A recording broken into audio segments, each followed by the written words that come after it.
C'est lundi, ça fait, le groupe Mémoire est là. C'est lundi, ça fait, le groupe Mémoire est là.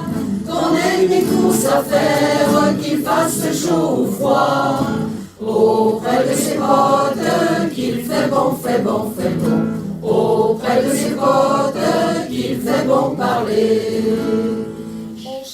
Le groupe Mémoire du quartier du Soleil a le plaisir de vous présenter un nouveau diaporama, le 3e, faisant suite à ceux de 2006 et 2007 et à la parution de l'ouvrage Le Soleil, Histoire et Mémoire d'un quartier.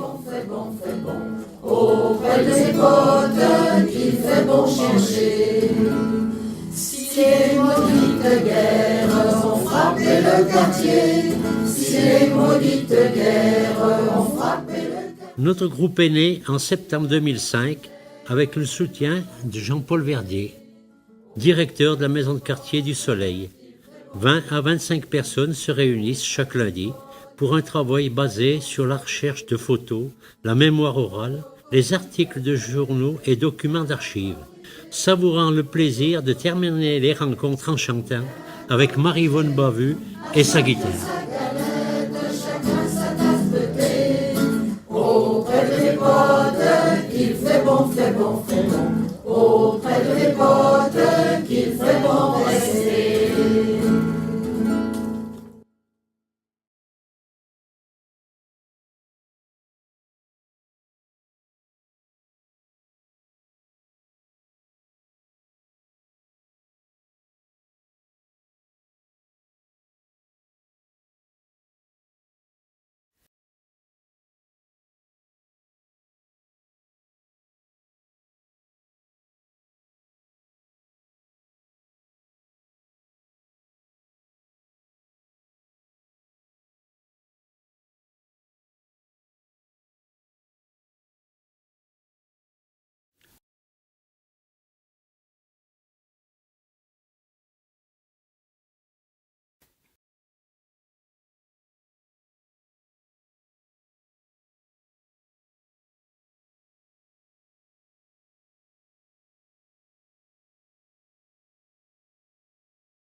L'Amicale laïque, partenaire et acteur de l'école publique, les écoles libres et publiques.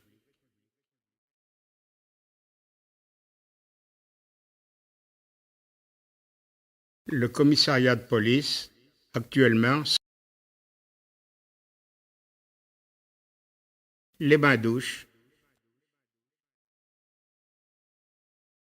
Le quartier va évoluer au rythme de l'industrie de la mine et du chemin de fer. Malgré la découverte du minerai de fer en 1814 au Soleil et au Crau par l'ingénieur de Gallois, le décollage industriel du quartier sera lent jusqu'à l'arrivée en 1846 de la Compagnie des mines, dite le Monopole. La population commence alors à se développer jusqu'à se multiplier par 15 en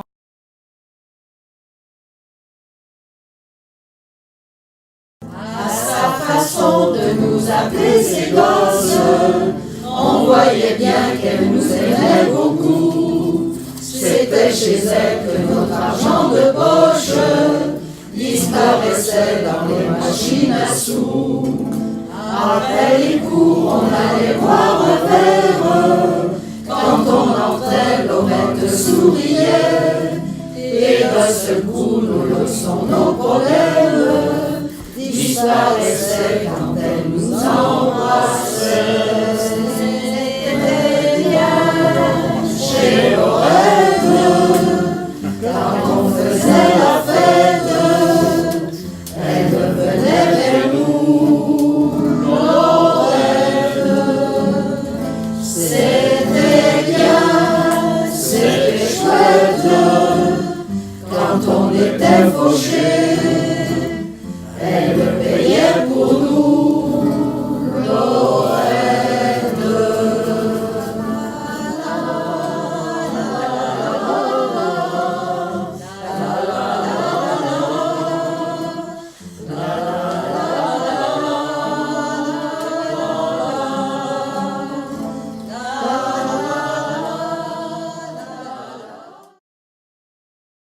La cardeuse. Si votre matelas présente des creux, mais aussi des bosses, si la toile donne des signes d'usure, une seule solution. Prenez rendez-vous auprès de Monsieur Pain, matelassier. Au jour convenu, il vient avec sa femme, portant des tréteaux légers et poussant la cardeuse. Près de chez vous, en plein air, l'un installe ses tréteaux et dispose une toile neuve, tandis que l'autre, assis sur le siège, pousse une large planche munie de griffes métalliques comme un peigne, qui, dans son mouvement d'avant en arrière, débrouille, démêle, aère la laine et le crin qui augmentent de volume et deviennent légers.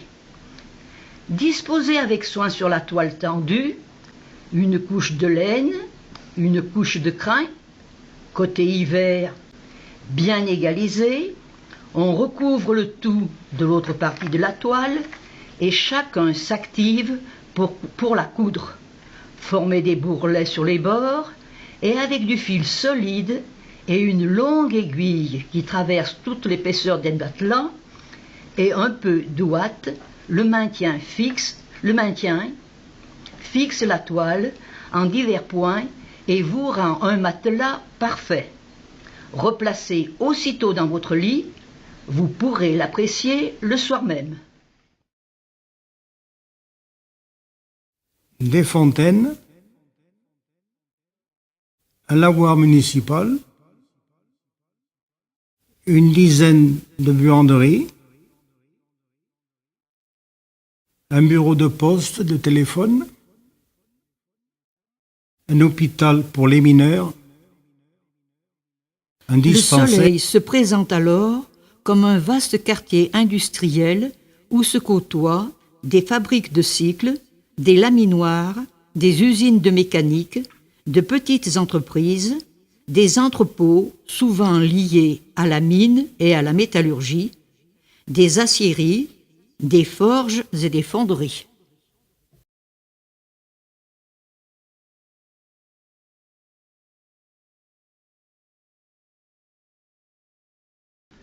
Travailler, toujours travailler, de Schneider à Chéclair, de Creuse-au-Loir au Laminoir. 1945, l'après-guerre, les usines produisent au maximum. Les plus grosses sont implantées sur le quartier du Marais, mais leur personnel habite le quartier du Soleil. Des milliers de salariés. Les familles organisent leur vie quotidienne à l'unisson des sirènes qui, 4 fois par jour, appellent à l'entrée ou à la sortie du travail. Personne n'échappe à la sirène. À pied, à vélo, la rue Scheurer-Kessner se transforme en vague humaine géante, descendant à l'aller, ascendant au retour. Elle devient, quelques instants, l'avenue des travailleurs. C'est le retour de midi le plus conséquent. Ils y sont tous, du cadre à l'ouvrier, en passant par l'employé. Car si les horaires diffèrent pour les bureaucrates, midi est l'heure universelle et sacrée. Les gamins des cités ne s'y trompent pas. Dès l'arrivée du père, le jeu s'abandonne. Dans les minutes suivantes, tout le monde est autour de la table. Ce rituel durera jusqu'à la fin de ces grandes entreprises. Elles se sont nourries de la qualité de formation des enfants de ces familles. Ils ont fait la prof Étienne Mimard, l'école Sainte-Barbe, Sainte-Thérèse, celle de la Manu. Oui, durant des décennies, ce quartier du Soleil fut un véritable vivier, un réservoir de main-d'œuvre dans lequel puisait le patronat. Il ne pouvait que se louer de la qualité du travail fourni.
demandera. Tu vas voir enfin le porter, le chiffon rouge de la liberté, car le monde